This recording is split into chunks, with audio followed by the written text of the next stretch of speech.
En 1994, un bus scolaire a disparu dans une région rurale de Géorgie. 20 enfants sont montés à bord. Aucun n'est jamais rentré chez lui.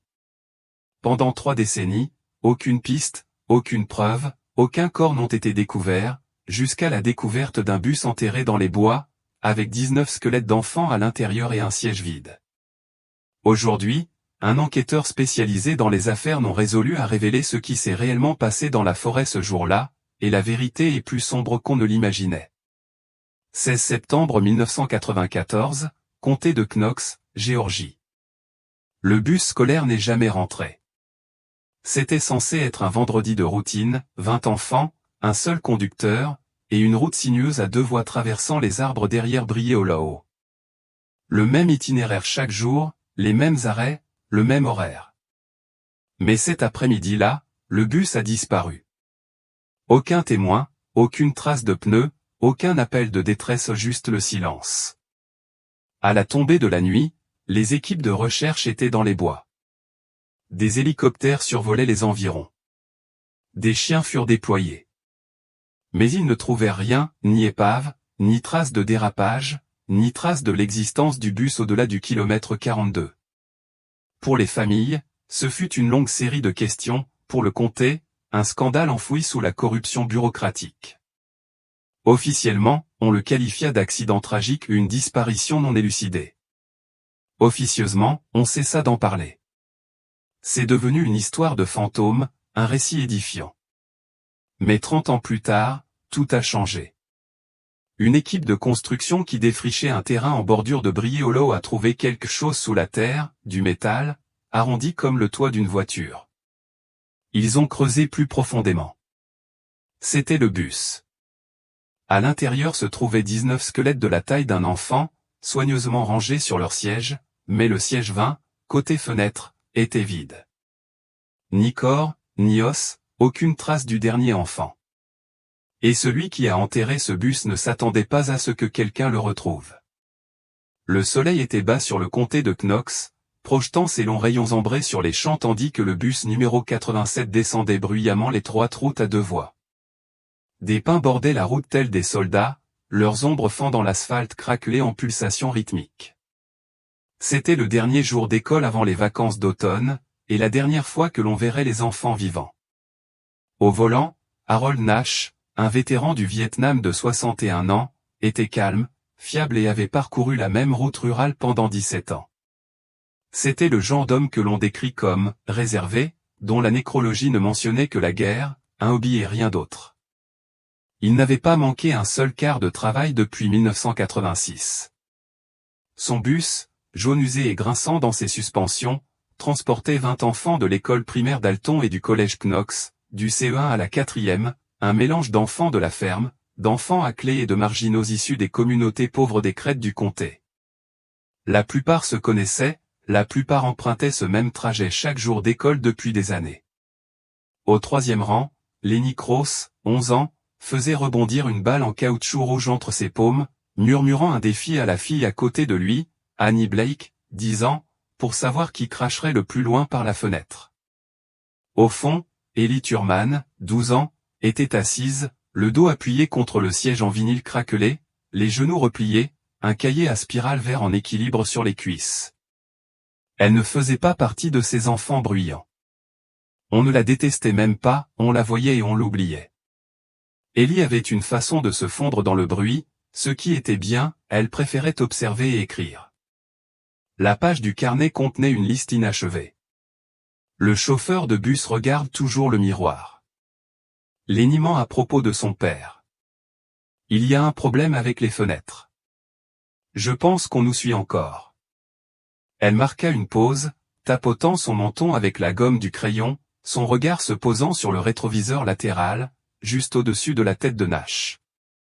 Quelque chose s'y reflétait, pas clairement, mais un léger mouvement derrière les arbres, une voiture?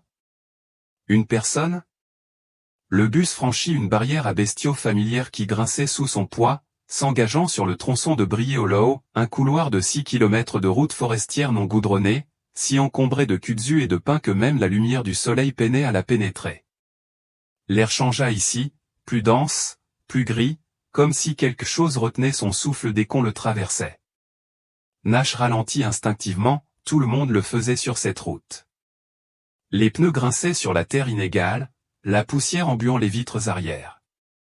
Un faucon hurla au-dessus. Le bus disparut dans les arbres. En début de soirée, aucun enfant n'était rentré. On appela l'école, puis le bureau du shérif. Bientôt, le shérif Tommy Weldon se tenait à l'orée de Brie Hollow, le regard fixé sur un mur de verdure qui n'avait pas changé depuis le matin.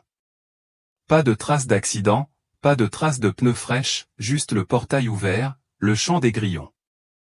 Un hélicoptère effectuait des recherches aériennes. Des policiers ratissaient les bois. Des bénévoles aux parents, oncles, enseignants formaient des files et appelaient des noms qui ne répondaient pas.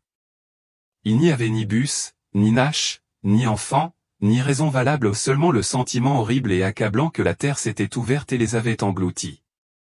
À la tombée de la nuit, le comté de Knox n'était plus seulement une paisible ville agricole. Il faisait la une des journaux, devenait une scène de crime et une ville où 20 familles se couchaient en priant pour que leurs enfants rentrent à la maison. Aucune ne revint. 30 ans plus tard, le 21 juin 2024, dans le comté de Knox, en Géorgie, ce fut l'odeur qui arrêta le conducteur de l'excavatrice, non pas de la pourriture fraîche, mais quelque chose de plus profond, une vieille terre acide, restée intacte depuis des décennies. Sa machine s'était fissurée sur une partie métallique juste sous la surface. Il pensa qu'il s'agissait d'une tuyauterie, jusqu'à ce qu'il écarte la terre avec des mains gantées et aperçoive de la peinture jaune écaillée, des rivets sur le bord, la courbe d'un cadre de fenêtre rouillé. Il a appelé son supérieur. Puis ils ont appelé la police. En moins d'une heure, les adjoints du shérif ont encerclé le site. Au coucher du soleil, une fouille complète était encourée, à minuit, le premier sac mortuaire était fermé. À l'intérieur du bus enseveli, rouillé et recouvert d'argile, se trouvaient 19 petits squelettes. La plupart étaient encore assis, certains s'étaient effondrés les uns contre les autres. Pas de ceinture de sécurité, aucun signe de traumatisme, pas d'Harold Nash, pas d'os sur le siège conducteur. Et un siège, tout au fond, côté conducteur, était complètement vide. En dessous, couvert de moisissures et de temps, reposait un carnet à spirale vert scellé. Le nom était écrit à l'encre noire, Thurman. À l'aube, l'inspectrice Monica Reyes sortit du SUV mis à sa disposition par le service et contempla la tranchée béante creusée dans l'argile rouge. Ses bottes crissèrent sur les roches brisées et les racines fracassées, le sol encore humide des camions-citernes utilisés toute la nuit pour ameublir le sol autour de l'épave.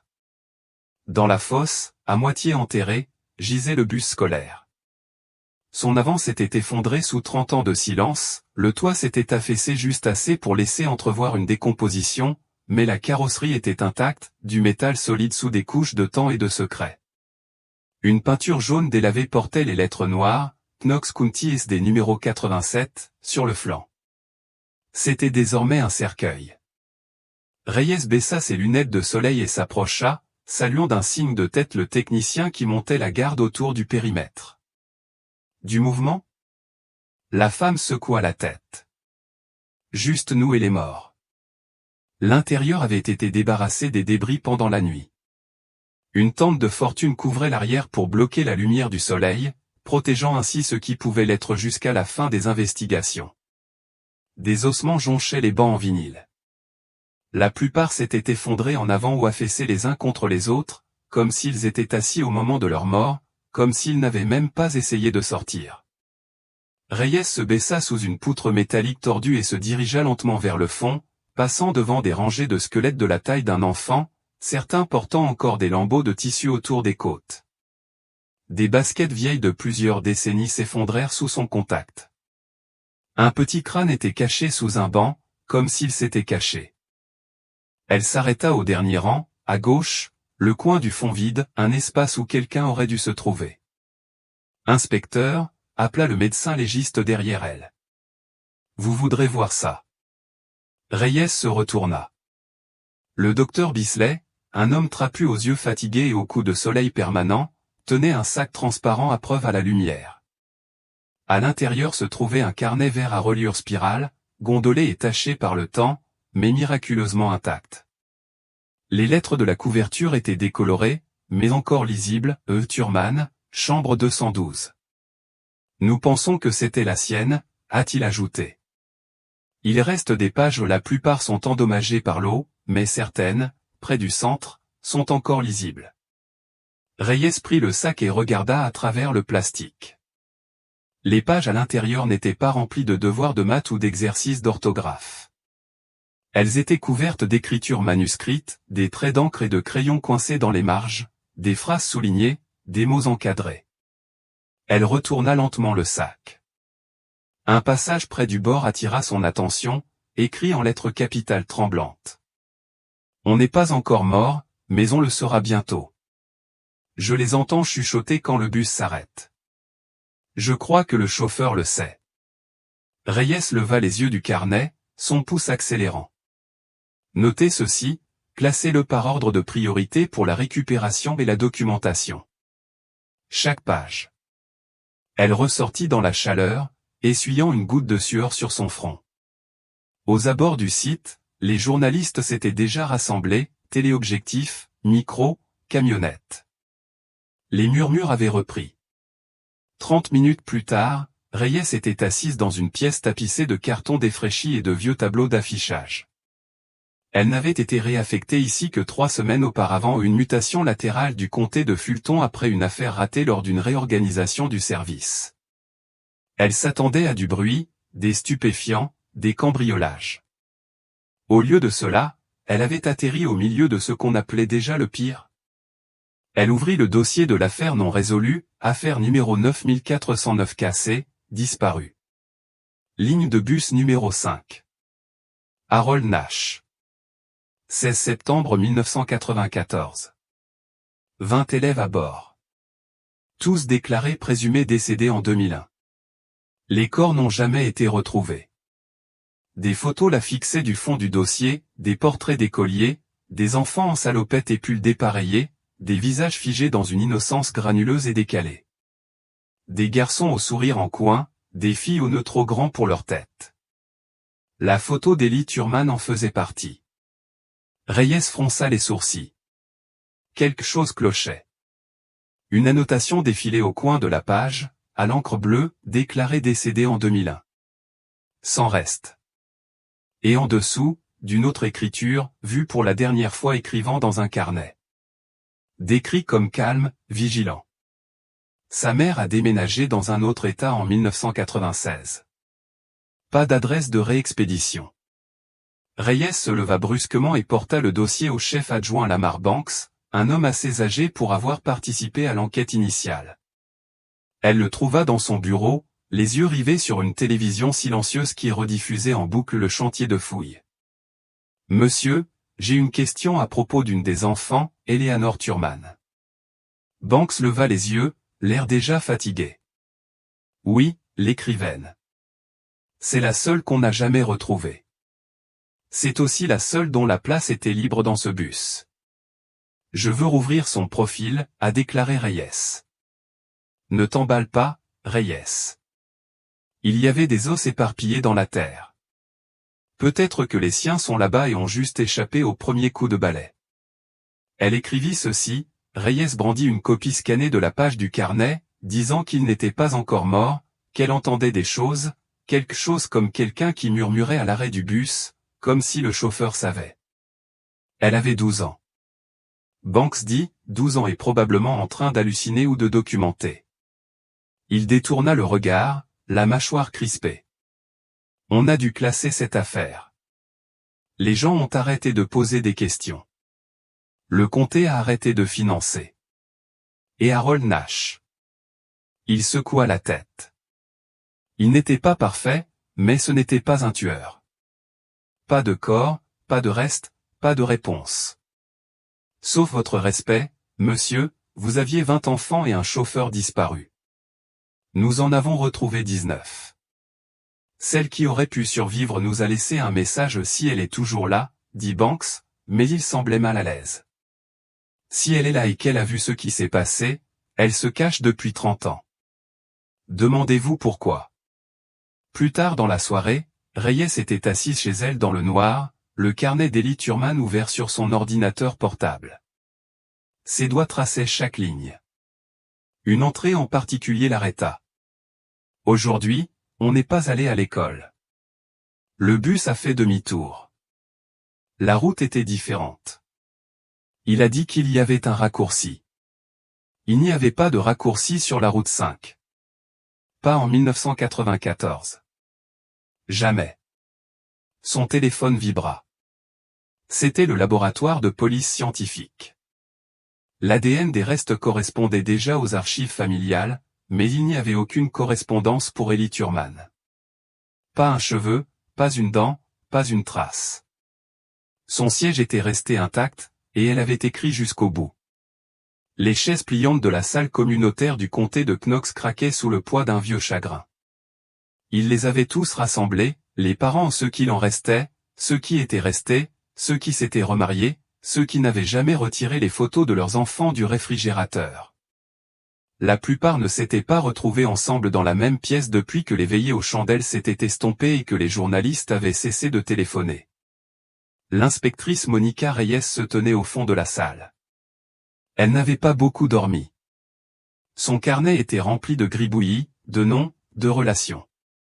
Les notes la hantaient, la voix d'Ellie avait un calme qui ne correspondait pas à son âge, une sorte de boussole intérieure qui ne déviait pas, même lorsque la peur transparaissait. Tout d'abord, dit-elle en balayant du regard le groupe, merci d'être venu. Je sais que ce que nous avons découvert sur place rouvre une blessure avec laquelle beaucoup d'entre vous ont passé des décennies à essayer de vivre. Des murmures, quelques hochements de tête, quelques bras croisés. Soyons clairs. Nous pensons que 19 des 20 enfants disparus le 16 septembre 1994 ont désormais été retrouvés. L'identification médico-légale est en cours et les familles seront contactées en privé. Mais un enfant ? Une voix l'interrompit. Ellie Thurman venait de Deborah Ellis, dont la fille Kayla était en CM2. Sa voix était sèche et impatiente. Oui, Eleanor, Ellie Thurman. Ses restes n'ont pas été retrouvés. Et puis, Reyes sortit une pochette plastique et la brandit. Nous avons retrouvé son carnet intact dans le bus. Il contient plusieurs inscriptions qui suggèrent que les enfants étaient encore en vie après la disparition, au moins pendant un certain temps. La pièce se transforma. Les épaules se crispèrent. Quelqu'un haleta. Déborah secoua la tête. Tu dis qu'ils ne sont pas morts ce jour-là. On dit qu'on ne sait pas. Pas encore. Un homme se tenait au fond, Stephen Carr, père des jumeaux James et Jeremy. Combien de temps, demanda-t-il, la voix tendue. Combien de temps ont-ils? On ne sait pas. Mais Ellie écrivait comme si le temps avait passé. Des jours, peut-être plus. Le silence s'est prolongé. Une autre femme leva la main à moitié, puis la laissa retomber, Martha Rigg, la mère de Billy. Ses yeux étaient cernés de rouge. Mon mari a toujours cru qu'ils avaient été emmenés quelque part. Ni écrasés, ni morts, juste déplacés. Elle marqua une pause. Il est mort il y a 10 ans.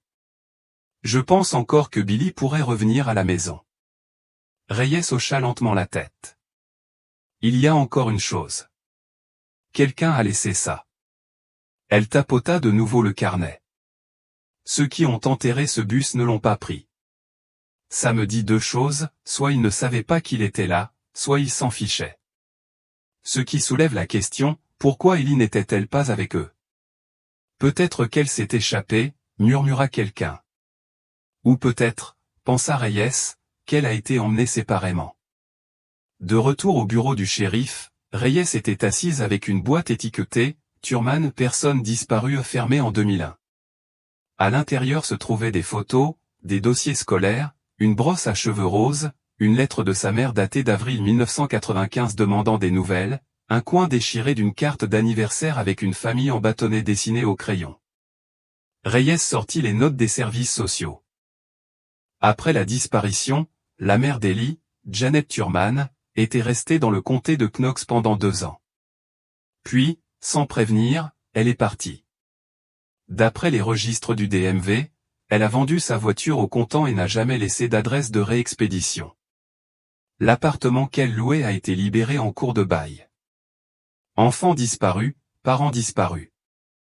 La dernière note du dossier disait, un voisin rapporte que la mère semblait paranoïaque. Elle a dit qu'elle pensait que quelqu'un la surveillait depuis les bois. Appartement laissé en désordre. Affaire de l'enfant intacte. Reyes décrocha le téléphone. Trouvez-moi une trace nationale de Janet Thurman. Commencez par sa dernière adresse connue. Reliez tous les dossiers de décès de femmes entre 1996 et 2005. Peu importe l'ancienneté des dossiers. Vérifiez les certificats de décès, les admissions en psychiatrie, les registres d'admission à l'hôpital, tout. Ce soir-là, Reyes fit un détour. L'épicerie de Renée Street n'était plus qu'une coquille vide fermée depuis 2 ans, les rayons poussiéreux visibles à travers les vitrines tachées. Mais le miroir de sécurité au coin, au-dessus des anciennes caisses, était toujours accroché, fissuré mais intact. En 1998, une femme avait appelé la police, affirmant avoir vu son fils disparu, Ryan Baxter, dans ce miroir. Juste un éclair, un reflet. Je regardais les prix dans l'allée 5 et j'ai levé les yeux, et il était là, derrière moi, à me regarder. L'histoire avait été balayée du revers de la main, stress, chagrin, erreur d'identité. Mais Reyes n'en était plus si sûre. Elle fixa le miroir fissuré. Si Ellie avait survécu, si elle était restée à proximité, avait-elle observé tout ce temps? Plus tard dans la soirée, Reyes ressortit le carnet Thurman et tourna la page vers la fin. L'écriture avait changé, plus irrégulière, inclinée, plus foncée. Le chauffeur de bus ne parle plus, mais il siffle. C'est pire que le silence. Ils appellent ça la route creuse. Ils ont dit, on n'est pas perdu.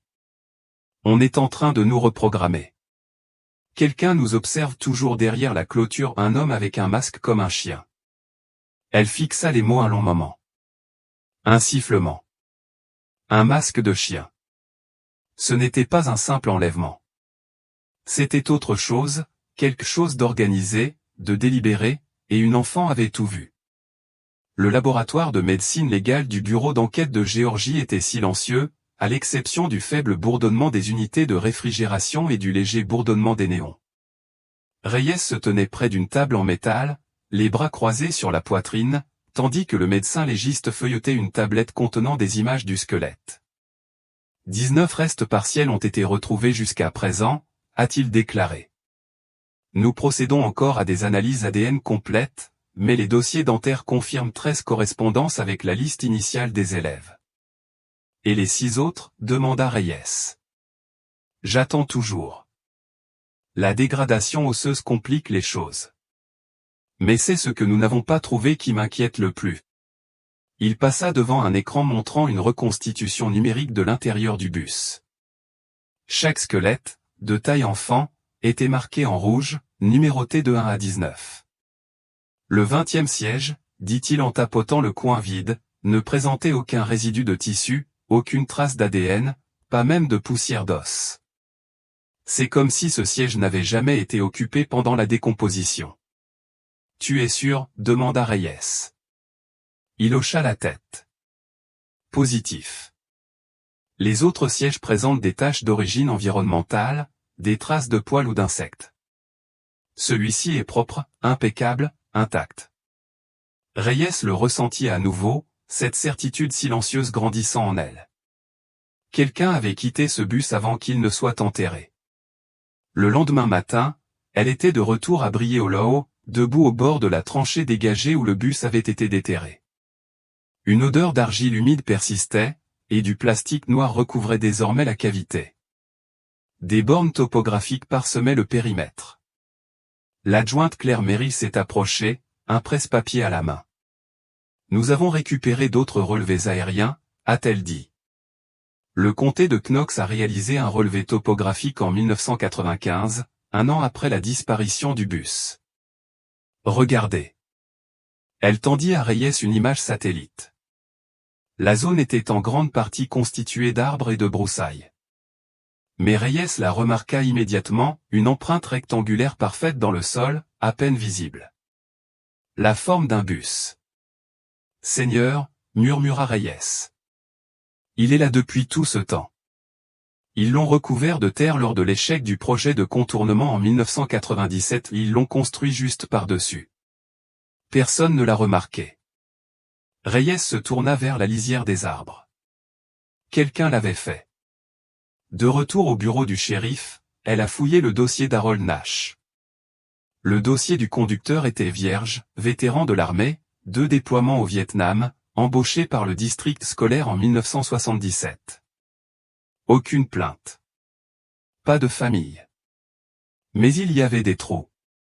Entre 1982 et 1984, Nash avait pris un congé sabbatique inexpliqué, pas de relevé d'emploi, pas de déclaration d'impôt, pas de résidence indiquée, juste un vide. Elle feuilleta des notes manuscrites de l'enquête initiale de 1994.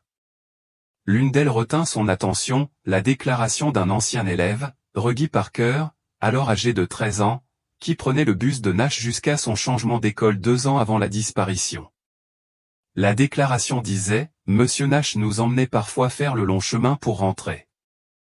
Ce n'était pas grave, mais une fois, il nous a dit de faire un arrêt spécial, il a déposé un enfant plus tôt, pas chez lui. J'en ai parlé à ma mère. Elle m'a dit, occupe-toi de mes affaires. » Reyes le surligna et fit défiler la marge, arrêts imprévus. Besoin de relevé d'itinéraire. Elle appela le bureau des transports. Un homme âgé, nommé Calvin, dirigeait toujours le service des archives. « J'ai les bûches à l'arrière, dit-il. C'est poussiéreux comme l'enfer. Apportez-moi tout ce qui se passe entre 1993 et 1994, a demandé Reyes. Je veux voir si un arrêt a été ajouté en fin d'année, s'il y a des anomalies. Ce soir-là, Reyes était assise dans sa cuisine avec une pile de feuilles de route jaunies et de vieilles impressions matricielles. Chaque trajet était documenté, les arrêts. Dans les semaines qui ont précédé, elle a remarqué quelque chose d'étrange, un changement. Un nouvel arrêt apparaît. Pas d'adresse, pas de maison, juste un code à 5 chiffres, 54 791. Il est affiché tous les jours jusqu'au jour où le bus a disparu. Elle a vérifié le numéro dans les registres du DMV, les codes postaux et le zonage du district scolaire. Rien. Puis elle l'a essayé comme numéro de parcelle dans le système d'évaluation du comté. Elle a trouvé la parcelle numéro 54 791, une propriété appartenant auparavant au district scolaire du comté de Knox. Actée en 1981, vendue en 1995 à une société écran. L'adresse n'était rien de plus que des coordonnées. Aucune structure n'était répertoriée, mais Google Maps a révélé un chemin de terre au bord d'une route non balisée, au cœur des bois. Reyes prit sa lampe torche, son badge et son pistolet de service et partit. Il était presque 23 heures lorsqu'elle atteignit l'entrée envahie par la végétation. La route n'était plus que des ornières, la forêt dense et silencieuse autour d'elle. Des arbres se dressaient comme des sentinelles, leurs troncs noircis par le clair de lune. Elle se gara et continua à pied. Les branches agrippaient sa veste tandis que le faisceau de sa lampe torche dansait sur les vignes, les barbelés rouillés et les poteaux pourris. Après près d'un quart d'heure de marche, elle arriva à une clairière, avec en son centre des fondations. Des marches de béton fissurées, un puits en pierre. Il ne restait plus aucun bâtiment, mais les contours étaient clairs, c'était autrefois une maison. Reyes fit le tour du site. Près de l'arrière des fondations, sa botte heurta un creux. Elle s'accroupit, repoussant aiguilles de pin et mousse. Une trappe en acier. Elle hésita, puis l'ouvrit. Une échelle descendait dans l'obscurité. L'air qui montait sentait la rouille et le moisi. Elle descendit lentement. Sa lampe de poche révéla une cave en béton d'accent grave peine 5 mètres de large. Des chaînes pendaient au mur, des dispositifs de retenue pour enfants, des débris de literie décomposés, une seule chaise pliante rouillée dans un coin. Griffonnée sur le mur du fond, faible mais indubitable. La route creuse n'est pas morte. On est juste parti tôt. Reyes resta figé. L'air était devenu immobile, lourd. Quelque part au-dessus d'elle, elle crut entendre un sifflement. Les pages du carnet d'Ellie Thurman n'étaient plus de simples preuves, elles étaient une voix. L'inspectrice Reyes était assise dans la salle des archives, tandis que la lumière du plafond grésillait faiblement au-dessus d'elle. Le carnet vert à spirale était disposé comme un texte sacré. Elle l'avait déjà lu 3 fois, du début à la fin aux coins humides et encre tachée, entre autres, mais à chaque fois, elle découvrait quelque chose qu'elle n'avait jamais vu auparavant. Ellie avait écrit presque tous les jours. Au début, pas en phrases complètes, mais plutôt par fragments, des observations, un enfant cataloguant l'horreur sans mots. Premier jour. Le bus s'est arrêté dans les arbres. Personne n'a dit pourquoi. Monsieur Nash s'est retourné et a verrouillé la porte. Il nous a dit de ne pas crier. On allait guérir. Kayla a pleuré. Il l'a giflé. Puis il a regardé droit devant lui pendant des heures. Reyes se tourna vers l'avant. Son écriture devint plus ferme, plus posée, comme si Ellie commençait à comprendre que personne ne viendrait et que quelqu'un devrait se souvenir de ce qui s'était passé. On dort assis maintenant. Les fenêtres sont trop sombres pour voir dehors. On entend chaque nuit un bruit de métal qui gratte le gravier. Lenny pense que c'est la trappe. Je l'ai entendu parler à quelqu'un. Il les a appelés, monsieur. Ils ne montent jamais dans le bus. Ils se contentent d'observer depuis les bois. Ils ont dit qu'on avait de la chance. Ils ont dit qu'on avait été sélectionné pour la réorientation. Je ne sais pas ce que ça veut dire. Le carnet n'était pas la seule chose que Reyes avait consultée. Elle avait maintenant des empreintes partielles, 2 d'entre elles maculées, pour confirmer celle d'Ellie, mais adaptées à son âge. Elle avait également vu 2 autres lettres que la mère d'Ellie avait envoyées au bureau du shérif après la clôture de l'enquête. Toutes 2 avaient été classées et oubliées. Une phrase ressortait de la seconde lettre. Elle m'a dit que le bus n'était plus un bus. C'était une salle de classe. Reyes reposa la lettre. Une salle de classe. Bien sûr, pas un enlèvement au sens traditionnel du terme, mais une expérience comportementale forcée déguisée en école. Elle entoura le mot « réorientation ». Le GBI avait déjà rencontré ce terme dans des affaires de déprogrammation de sectes, des cliniques de thérapie pour infraction, et une fois dans un programme psychiatrique fermé des années 70 appelé Projet Promesse. Son pouce accéléra. Elle ouvrit son ordinateur portable et chercha le terme. Projet Promesse, lancé en 1971, un programme expérimental subventionné par le gouvernement fédéral visant à rééduquer les personnes présentant des anomalies comportementales par un reconditionnement immersif dans des environnements isolés et surveillés. Sujet cible, mineur. Durée, 1971 à 1981. Statut, dissous après de multiples poursuites judiciaires. Aucune condamnation, mais l'un des sites mentionnés dans le rapport déclassifié, le comté de Knox, en Géorgie. Ce soir-là, Reyes se rendit à la bibliothèque du comté et rencontra Patricia Grady, une enseignante à la retraite qui s'était portée volontaire pour aider à trier les vieux albums de fin d'année et les listes de classe. C'est elle qui avait été la première à signaler le comportement inhabituel d'Ellie. Elle ne souriait jamais aux photos, dit Grady en feuilletant un album de fin d'année de 1993. Elle ne jouait jamais à la récréation, elle écrivait toujours. Je lui ai demandé un jour pourquoi elle prenait autant de notes. Qu'a-t-elle répondu? Grady n'a pas souri. Elle a dit, pour ne pas oublier ce qu'ils ont fait avant. Reyes retourna au poste peu après minuit. Elle n'arrivait pas à dormir, quelque chose dans la maison avec la trappe, dans la cave avec les chaînes, la tiraillait sans cesse. Elle revoyait les photos de la scène. Il y avait 4 ensembles de liens et 19 corps. Elle ouvrit l'entrée suivante du journal d'Ellie. Ils nous choisissent un par un pour nous emmener dans la salle rouge. On revient différent, ou on ne revient pas. Je crois qu'Harold n'est plus aux commandes. Je crois qu'il a peur aussi. Les pages suivantes étaient trempées au-delà de toute espérance, mais la suivante, lisible, la glaçait. Il a commencé à nous appeler par des numéros plutôt que par des noms. Je suis le numéro 12 maintenant. Les autres oublient, mais je note tout. J'ai vu quelque chose dans les bois. On aurait dit ma mère, mais c'était impossible. Ma mère est partie, n'est-ce pas? Ils disent que je fais des progrès, que je suis presque prêt pour le diplôme. Reyes se renversa dans son fauteuil. L'air était vicié et immobile. Plus elle fixait le carnet, plus la chronologie se déformait. Ce n'était pas un jour ou une semaine, mais des mois, peut-être plus. Mais pourquoi garder les enfants en vie? Et qui étaient-ils? Elle tourna la page jusqu'à la dernière page, à moitié intacte seulement. Si vous trouvez ceci, je m'appelle Elaine Thurman. J'ai 12 ans. Mon professeur est un menteur. Mon chauffeur n'est pas le responsable. Ils ont enterré le bus pour que personne ne puisse le voir, mais je ne suis pas resté. J'ai suivi le chemin creux jusqu'à chez moi. La pluie collait aux arbres comme de la sueur. Plus l'inspectrice Reyes s'enfonçait dans les bois derrière le site de fouilles de Briey Hollow, moins le monde moderne semblait exister. Ses bottes s'enfonçaient dans l'argile rouge spongieuse. Les feuilles collaient à ses manches.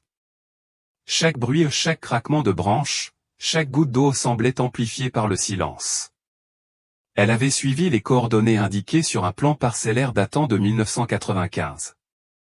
Une note manuscrite dans un coin indiquait « Ancien accès à la remise à pompe scellée après 1994 ».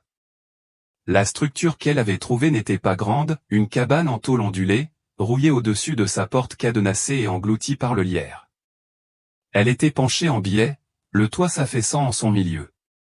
De loin, elle semblait sur le point de s'effondrer à tout moment, mais elle était exactement là où la carte l'indiquait.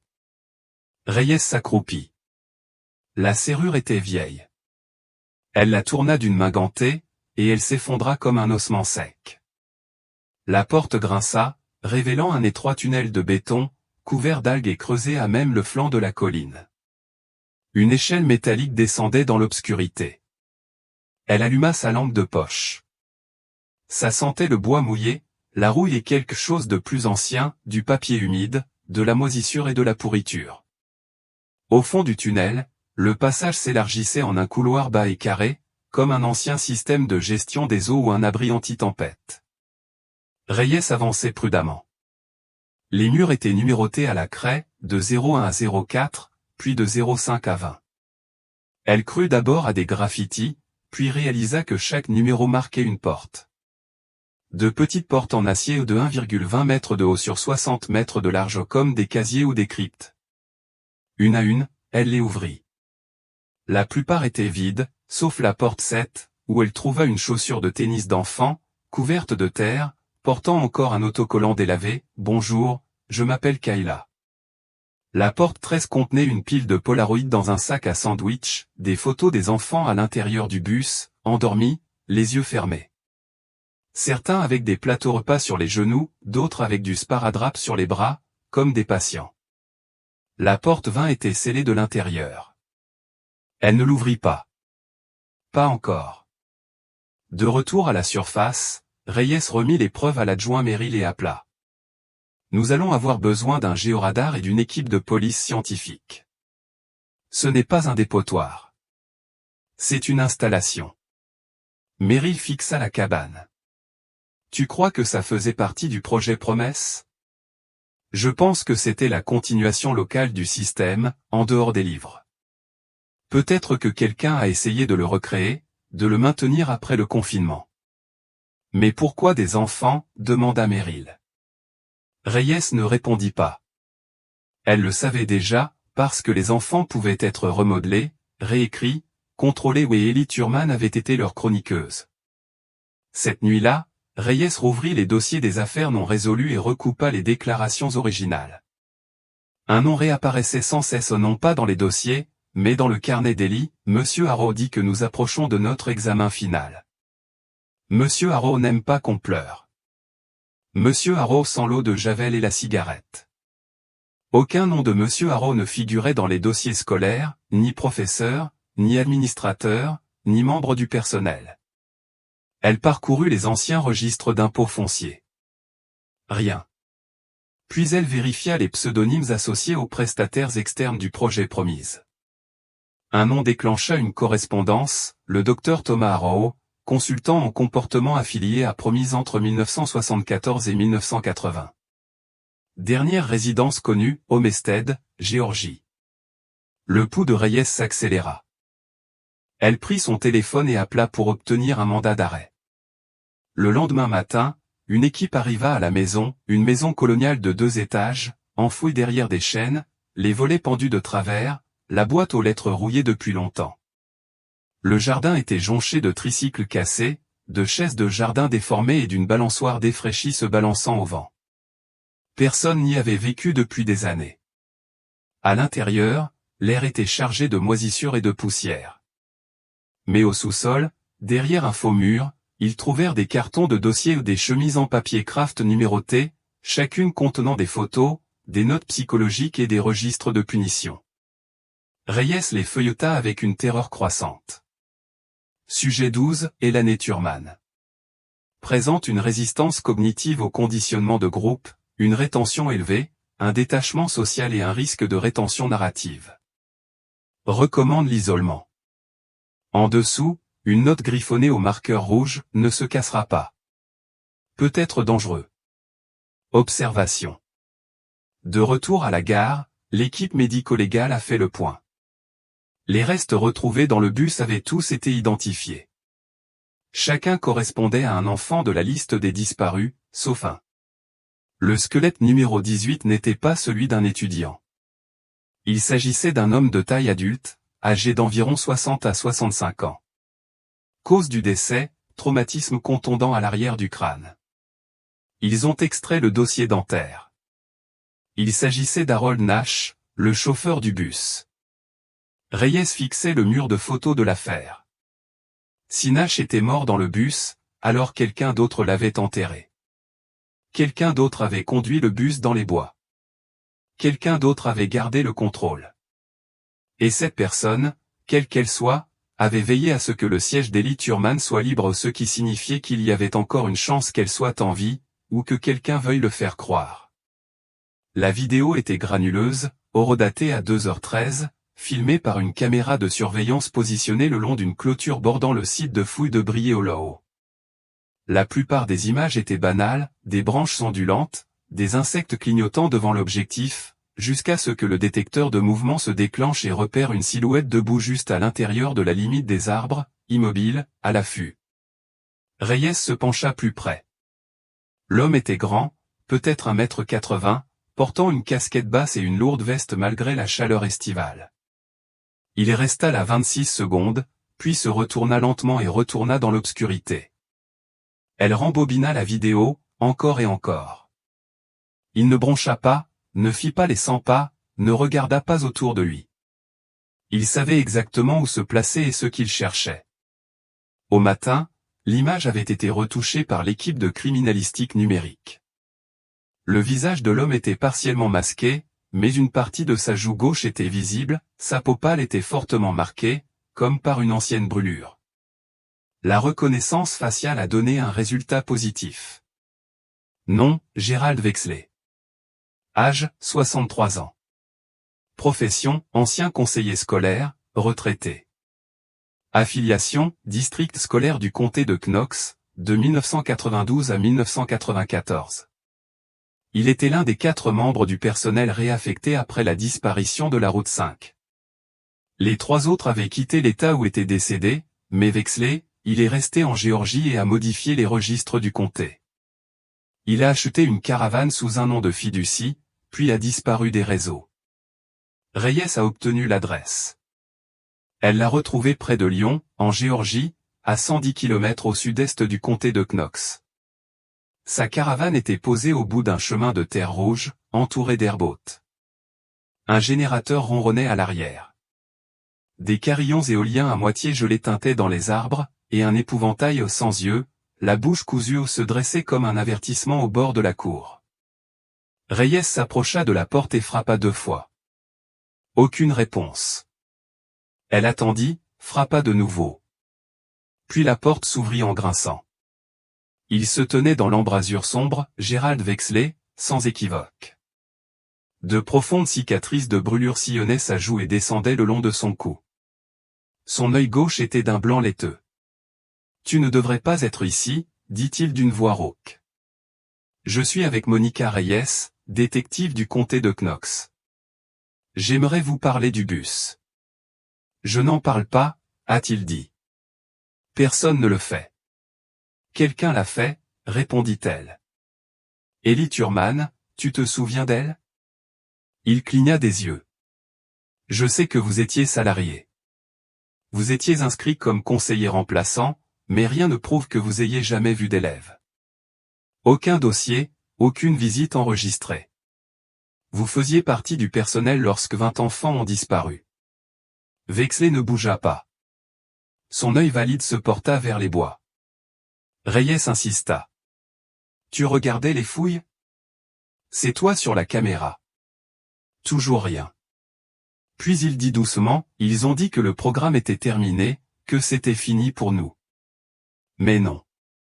Quel programme? Il la regarda et murmura, la route creuse n'a jamais eu pour but de les ramener chez eux. C'était un désapprentissage. Dans sa caravane, Wexley se déplaçait comme un homme chargé de siècles. L'air sentait le nettoyant pourpin et le vieux plastique. Il s'assit lentement dans un fauteuil inclinable en cuir craquelé et fixa la télévision, qui n'était pas branchée. J'étais censé aider, dit-il presque pour lui-même. Observer, prendre des notes, guider les corrections. Avez-vous participé au projet Promesse? Après la promesse, murmura-t-il. Même personne, couverture différente. Ils ont appelé ça la deuxième étape. Ils ont dit que le premier groupe avait échoué parce qu'ils n'avaient pas commencé assez jeune. Reyes s'assit en face de lui. Tu savais ce qu'ils faisaient aux enfants? Je n'ai pas posé de questions. Ils ont dit que c'était une thérapie éducative, jusqu'à ce que je découvre ce qu'était la chambre rouge. Il marqua une pause. Pas de fenêtre, pas d'horloge, juste de l'électricité statique diffusée à travers les murs. Des exercices répétitifs. De la nourriture seulement quand il obéissait. Une punition quand il n'obéissait pas. Il gratta les cicatrices sur sa joue. J'ai essayé de l'arrêter. Je l'ai dit à Harold. Je l'ai dit à Nash. On les brisait. Tu les tuais. Ce n'était pas moi. Harold a fait cavalier seul, il a commencé à ignorer la hiérarchie. Il a dit qu'Ellie infectait les autres. Il a dit que ses écrits devaient être détruits.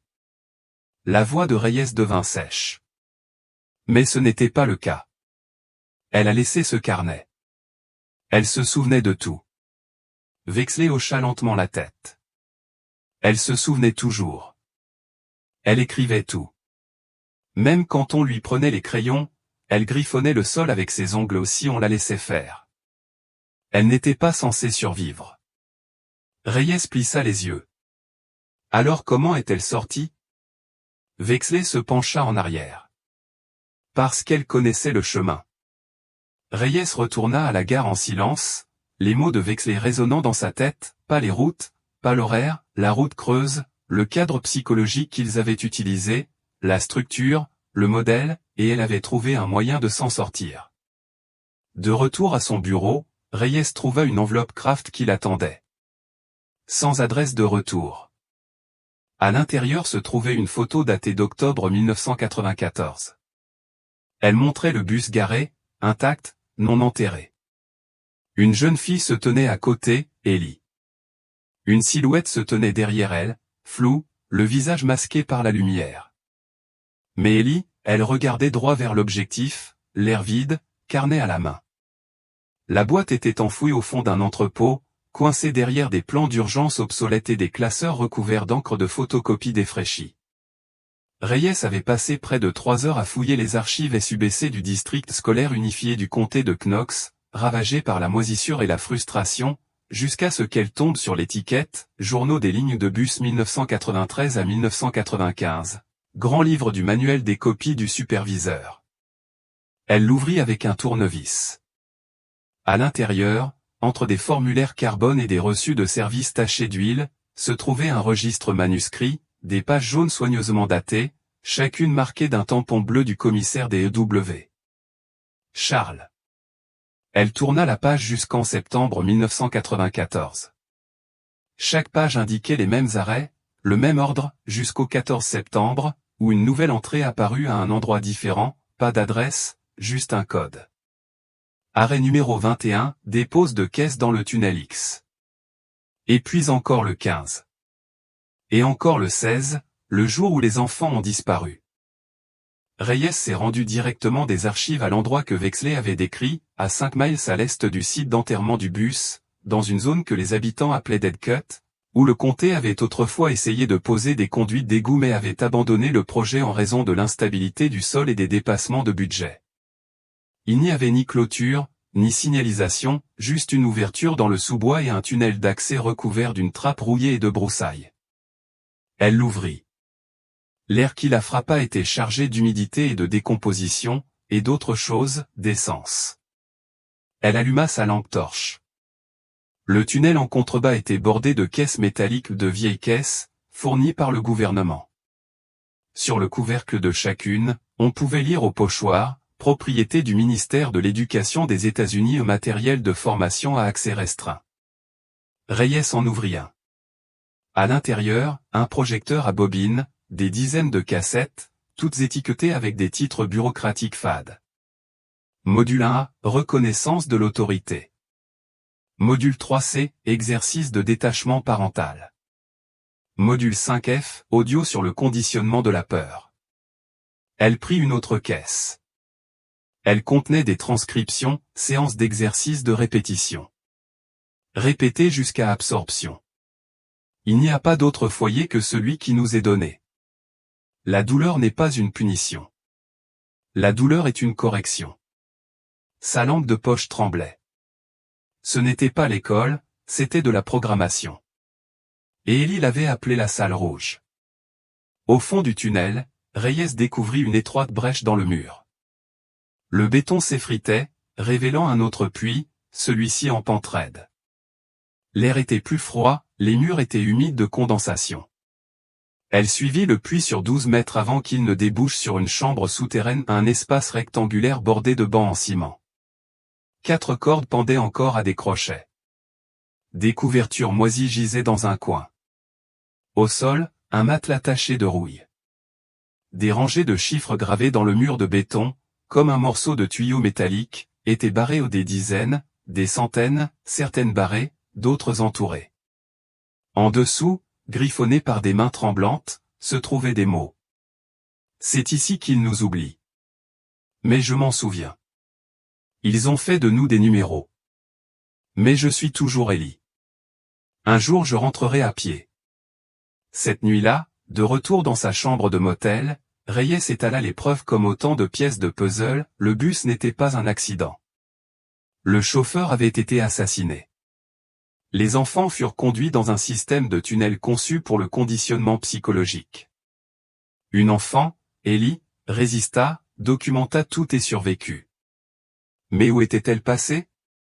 La seule personne qui possède encore une réponse pourrait bien être celle que personne n'avait encore interrogée, Daniel Arrow, le fils du surintendant, aujourd'hui commissaire du comté et l'homme qui a signé le transfert de terrain de la parcelle Dead Cut en 1995, 4 mois seulement après la disparition.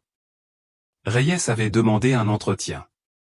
Elle s'attendait à des tergiversations, des excuses, peut-être même des agents de sécurité. Mais lorsqu'elle entra dans le bureau du commissaire, il était déjà là. Un homme d'une 60aine d'années, les tempes grises, un costume impeccable, un regard d'acier. « Détective », dit-il en lui tendant une main qu'elle ne prit pas. « Monsieur Arrow », dit-elle d'un ton neutre. « Vous aviez 35 ans lorsque votre père a supervisé la fermeture du projet Promesse. Vous siégiez au conseil scolaire lorsque la route 5 a disparu. Vous avez signé le transfert de parcelles. J'étais un bureaucrate, a-t-il déclaré. J'ai signé des centaines de documents. Tu as lu celle-ci, demanda-t-elle en posant une photo sur son bureau, celle d'un des enfants blottis dans le tunnel, les yeux écarquillés, une perfusion dans les bras. Il ne broncha pas, je ne sais pas qui ils sont, mais vous savez ce qu'ils sont. Un silence. Des enfants qui avaient besoin d'être rééduqués pour le bien de la société. Et Eleanor Thurman? À ce nom, l'expression de Haro vacilla, juste un instant. Elle est partie, dit-il. Ils sont tous partis. Tu devrais laisser les morts enterrer. Mais elle n'est pas morte, n'est-ce pas? Reyes se pencha. Elle s'est échappée et quelqu'un l'a aidée. Je n'ai pas à répondre à vos questions, dit Haro, la voix serrée. Non, répondit Reyes en se levant. Mais quand j'aurai suffisamment de preuves à inculper, tu comparaîtras devant un grand jury. Elle se retourna pour partir. Avant même d'avoir atteint la porte, Haro dit doucement, vous arrivez trop tard. La fille qui a quitté ce tunnel, ce n'est pas celle que vous espérez trouver. Reyes ne s'est pas retourné. Ce fut un cri qui les fit courir.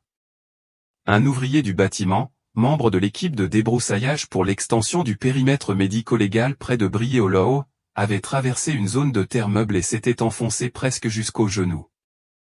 Ce qu'il pensait être un gouffre s'avéra être une tombe peu profonde. Le corps était celui d'un homme adulte, récemment enterré, et non squelettique. Son permis de conduire, toujours dans son portefeuille, l'identifiait comme Calvin Rodd, un ancien employé du district scolaire qui avait géré l'entretien des véhicules et les registres de tournée dans les années 1990.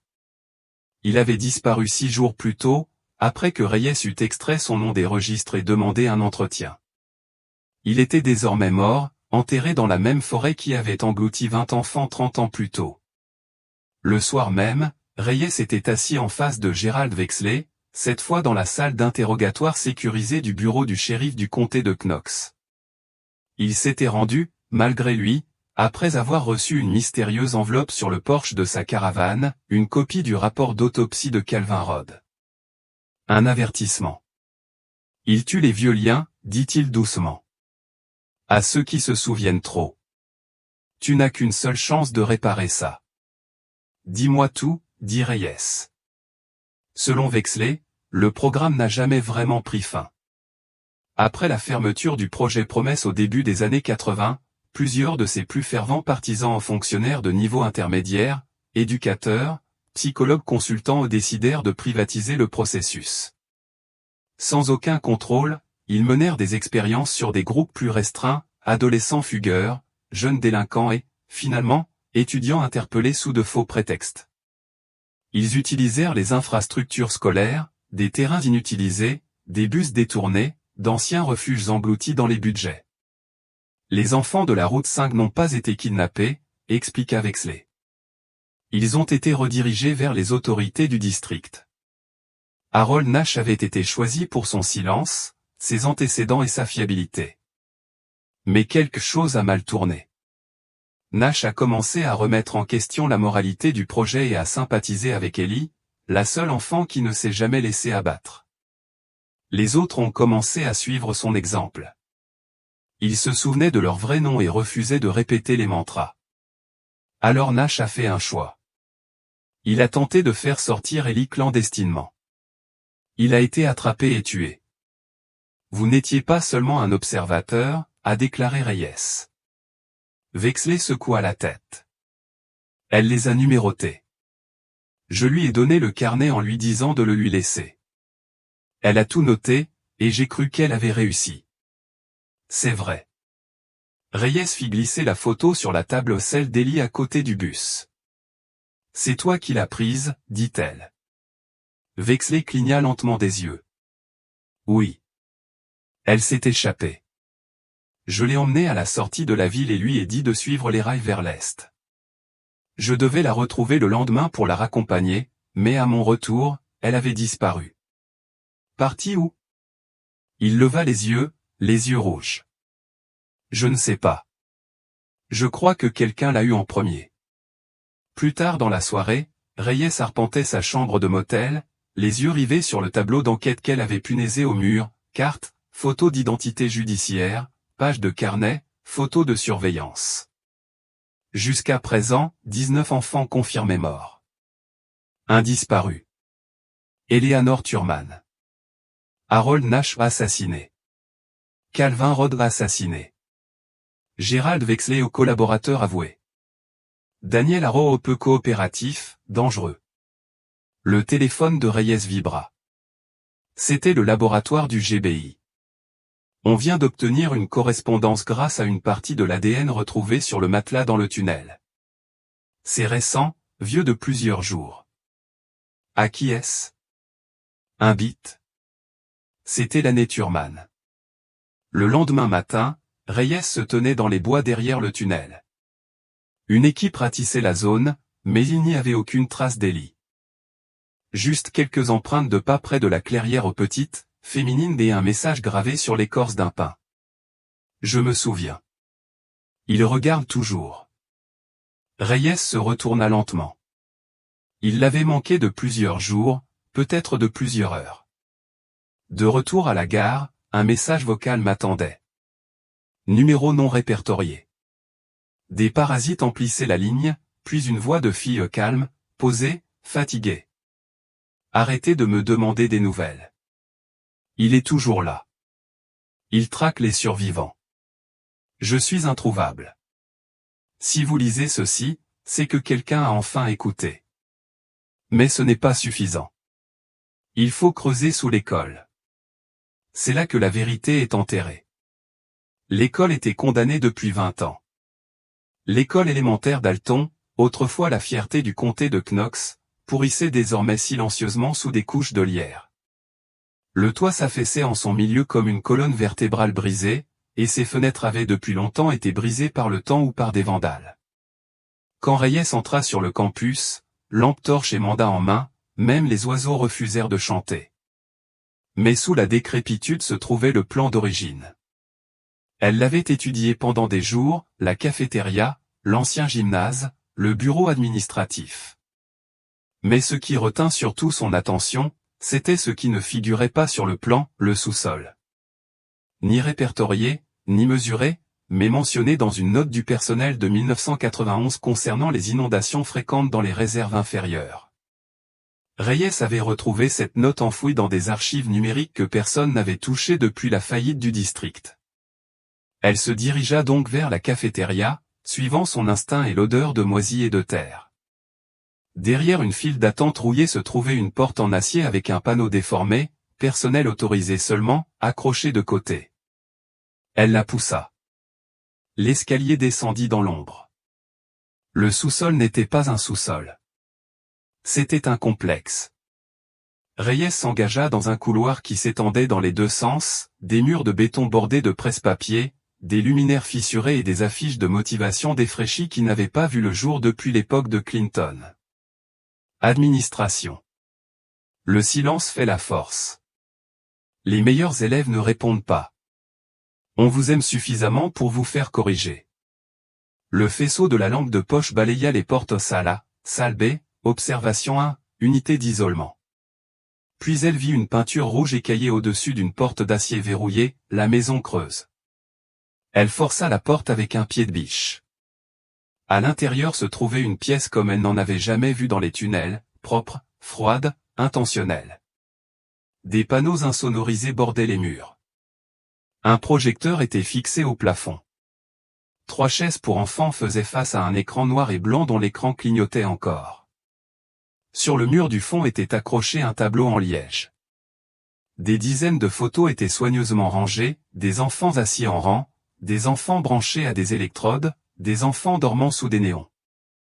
Et dans un coin, sous un panneau rouge, sorti, qui ne menait nulle part, se trouvait un autre cahier à spirale vert. Elle se figea. C'était identique à celui d'Ellie.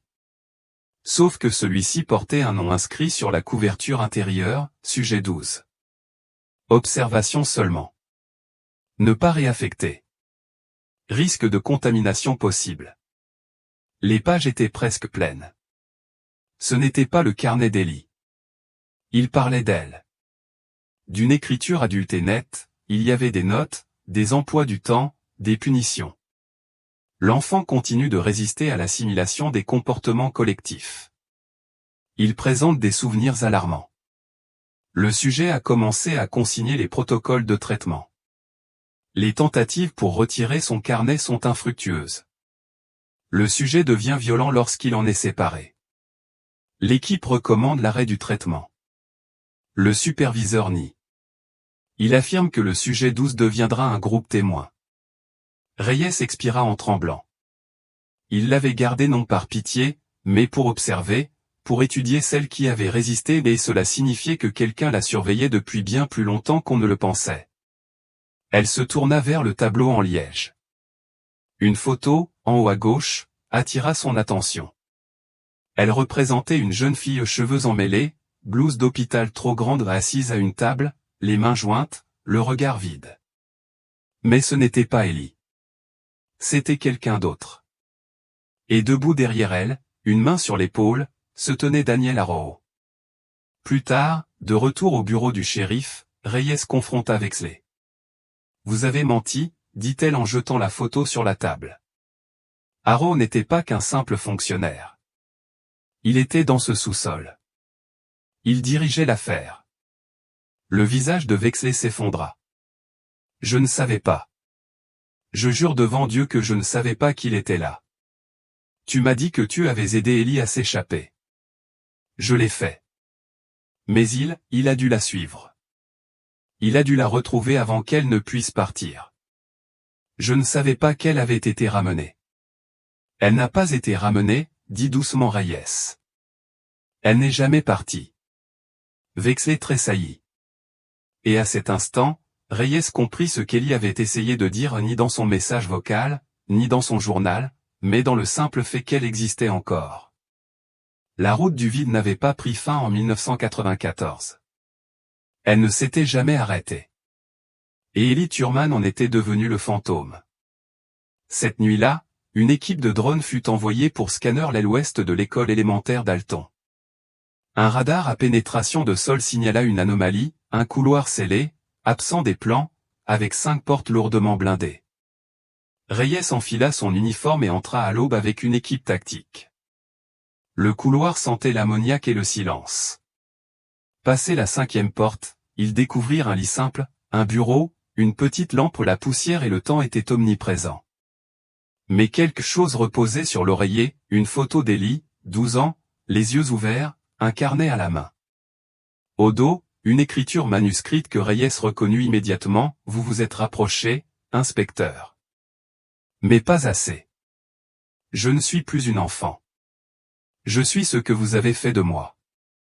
Je vous recontacterai. » La tempête a frappé juste après minuit, un vent violent de Géorgie, des trompes d'eau, des arbres qui s'inclinaient comme si quelque chose les traversait. L'inspectrice Reyes était assise dans sa voiture banalisée, garée à 1,5 km de l'école élémentaire d'Alton, et regardait les ruines de l'école disparaître derrière les vagues qui ruisselaient sur son pare-brise. Elle n'était pas seule. Sur le siège passager se trouvait une enveloppe scellée, livrée à la réception du bureau du shérif le matin même, dans une simple pochette en papier craft. Sans adresse de retour. La réceptionniste avait supposé qu'il s'agissait d'une preuve. Reyes savait qu'il n'en était rien. À l'intérieur, une seule photo, une salle de classe vide, à l'exception d'un bureau au milieu. Sur le bureau, le cahier à spirale d'Ellie. Au tableau, écrit d'une manière enfantine, « Il n'a jamais été question qu'il nous oublie. Il s'agissait de nous oublier nous-mêmes. » Et dans le coin inférieur, légèrement tamponné à l'encre rouge, siège 20. Le comté n'a jamais signalé que 19 restes d'enfants confirmés à l'intérieur du bus enseveli. Le siège 20 avait été supposé vide, mais Reyes avait réexaminé les scanners médico-légaux. Elle a affiné les angles et étudié la pression exercée sur les sièges. Le siège 20 était occupé, mais le corps retrouvé n'était pas celui des enfants. Ni celui de Nash, ni celui d'un inconnu. L'ADN avait été corrompu, mal étiqueté, enfoui sous les formalités administratives. Elle a donc consulté le dossier d'autopsie, extrait l'analyse osseuse originale et l'a trouvé, développement du bassin compatible avec celui d'une préadolescente, taille estimée, 1,40 m, heure estimée du décès, plusieurs mois après la disparition initiale, âge correspondant à celui d'Elanie Thurman. Le cœur de Reyes s'arrêta. Il ne l'avait pas regretté. Il l'avait retrouvée et enterrée avec les autres. Alors, qui lui avait envoyé des messages vocaux? Qui avait écrit ces messages? Qui avait laissé ces carnets? Cette même nuit, Reyes retourna sur le site de fouille. La pluie avait transformé l'argile en boue, mais elle avait besoin de revoir cet endroit, l'emplacement du siège 20. Elle descendit seule et trouva des empreintes de pas fraîches menant vers les bois. Au pied des pins, juste avant que le sentier ne sombre, se trouvait un autre carnet. Couverture verte, dos à spirale, sec, épargné par la pluie. Sur la première page, vous pensez que je suis mort sur ce siège, mais vous vous trompez. C'est vous qui avez trouvé un corps, pas moi. Je n'ai jamais eu de siège. Ils m'ont donné un numéro, pas un nom. Je suis devenu la leçon. Reyes lut plus vite, feuilletant les pages, ce n'était pas écrit par un enfant. L'écriture était adulte, maîtrisée, furieuse. Je les ai vus réécrire des enfants. Je les ai vus effacer la peur et la remplacer par l'obéissance. Mais certains d'entre nous n'ont pas transgressé. Certains ont trop bien appris les règles. Ils pensaient former des élèves. Ce qu'ils ont fait, c'est un survivant. Reyes glissa le carnet dans un sac à preuve. Ses mains tremblaient. Ce n'était pas Ellie ou du moins pas celle qu'elle cherchait. C'était le siège 20 et elle était toujours là. 2 heures plus tard, Reyes reçut un SMS sur son portable personnel, provenant d'un numéro inconnu, « Vous êtes là où ils ont enterré mon nom. Vous pensez encore qu'il s'agit de justice. Ce n'est pas le cas. Vous voulez la vérité?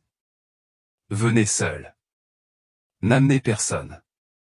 Fin de la route 5. Demain minuit. Un plan était joint, une route secondaire, une zone morte. Le message se terminait par une dernière phrase, « Il y a encore plus de sièges que de corps. » Cet après-midi-là, Reyes fit ce qu'elle n'avait pas fait depuis des années.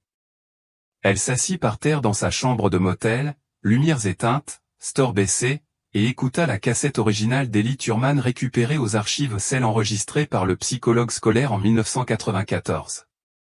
Une voix de fille, basse, neutre, ils ont dit, si on réussit tous les cours, on pourra voir le ciel. Parfois, ils changent les jours. On oublie nos noms. Je n'ai pas craqué. Je l'ai écrit. C'est comme ça que je me souviens. C'est comme ça que je suis resté moi-même. L'une des autres se tue. Elle se contente de regarder. Ils l'ont reléguée au fond. Elle ne cligne plus des yeux. Ils lui ont donné le 4-20. Reyes se figea. Ellie n'avait jamais été de catégorie 20. Quelqu'un d'autre l'était, et elle aussi avait survécu. La route s'arrêtait là où les arbres se confondaient dans l'ombre. Reyes gara sa voiture sous un sycomore mort. Les bois autour d'elle étaient silencieux comme une tombe. Pas de secours, pas de communication, pas de réseau. Juste sa lampe torche, son badge et le pistolet qu'elle portait à son côté. Son souffle se condensait dans l'air nocturne. Fin de la route numéro 5. Elle s'avança, suivant la carte du message anonyme. Elle la conduisit sur 1 kilomètre à travers les broussailles, le long d'un sentier envahi par la végétation.